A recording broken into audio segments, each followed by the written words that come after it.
পাল্টা হামলায় যখন দিশেহারা হয়ে পড়েছে ইসরায়েল, ঠিক যে সময়ে ট্রাম্প যুদ্ধবিরতির প্রস্তাব দিচ্ছে, তখন ইরান তাদের হামলা আরো বাড়িয়ে দিয়েছে।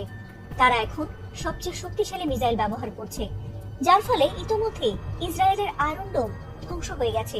এই যুদ্ধের শুরু থেকে ইরানকে গোপনে প্রযুক্তির সহায়তা করে আসছিল চীন।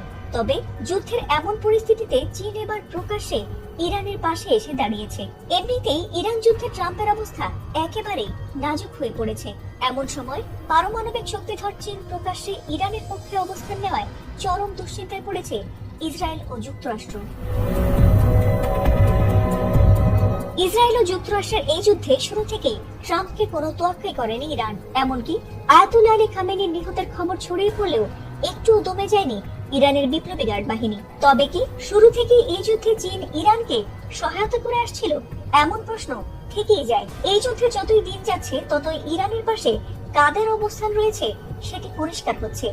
একদিকে উত্তর কোরিয়ার প্রেসিডেন্ট কিম জং উন, অন্যদিকে চীনের প্রেসিডেন্ট শি জিনপিং, দুজনেই ইরানের পক্ষে অবস্থান নিচ্ছে। তাহলে কি তৃতীয় বিশ্বযুদ্ধ দেখতে যাচ্ছে সারা পৃথিবীর মানুষ?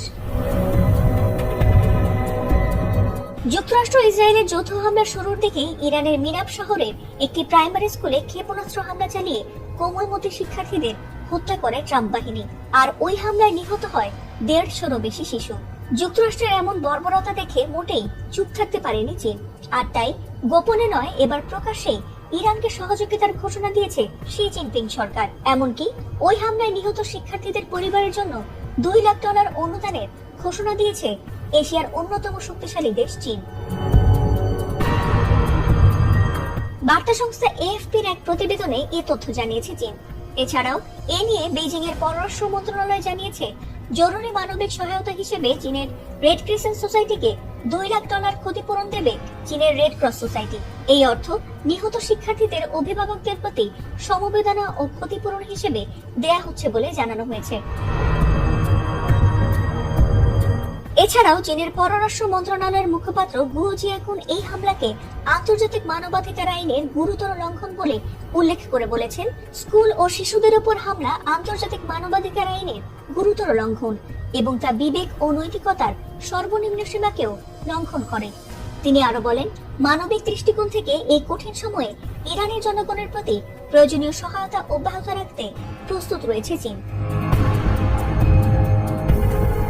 এদিকে নিউ ইয়র্ক টাইমস জানিয়েছে, যুক্তরাষ্ট্রের প্রাথমিক সামরিক তদন্তে দেখা গেছে লক্ষ্য নির্ধারণে ভুলের কারণে একটি মার্কিন টমাহক ক্ষেপণাস্ত্র ইরানের স্কুলটিতে আঘাত এনেছিল। যদিও বিষয়টি যুক্তরাষ্ট্রের, তবে ইসরায়েল গা বাঁচাতে এই হামলায় জড়িত থাকা বা এ সম্পর্কে কোনো ধারণা থাকার বিষয়টি অস্বীকার করেছে বলে জানা গেছে।